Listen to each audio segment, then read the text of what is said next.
สบายดีเด้อหมดทุกคนวันนี้บ่าวไทยพามาเบิ่งมาชมวิถีชีวิตของบ่าวไทยนี่คือไก่ที่ว่าบ่าวไทยเลี้ยงไว้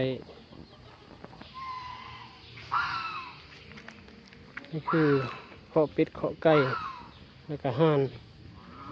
ไก่ก็มีหลายประมาณจัก200นี่แหละทั้งหมดก็ได้ทั้งเป็ดไก่แล้วก็ไก่ตอกได้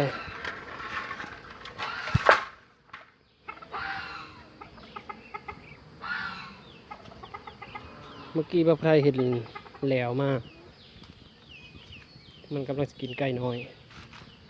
แต่ตอนนี้มันไปแล้วล่ะ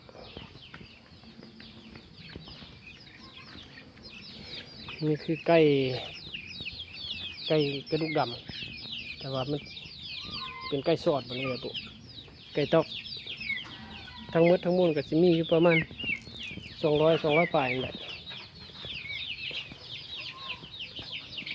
การเลี้ยงไก่ตอกกับบริญญาได้ทราบมาเลยแต่มันขี้ดื้อ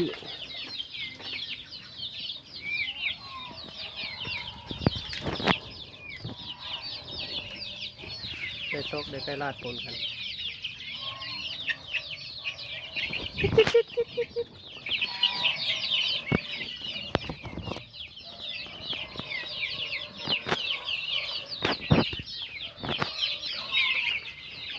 ั้นสิเว้าแล้วไก่ตอกนี่มันไข่เท่านึงกับประมาณ60 หน่วยพอไรแต่มันไข่บุเป็นบ่อนเป็นที่เขาต้องได้นำเก็บมันตลอด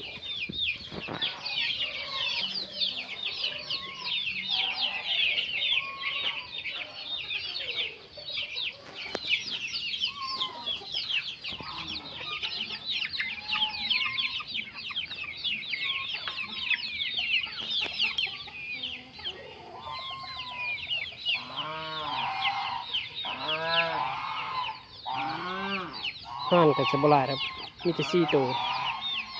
เบิ่งมันเอาไข่บานนี้กันเลี้ยงแบบธรรมชาติอยู่ในป่าไม่ซัก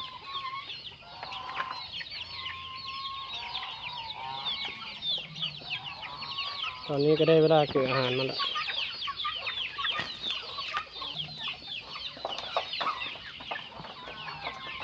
ฝากกดไลค์กดแชร์กดติดตามเลยเด้อ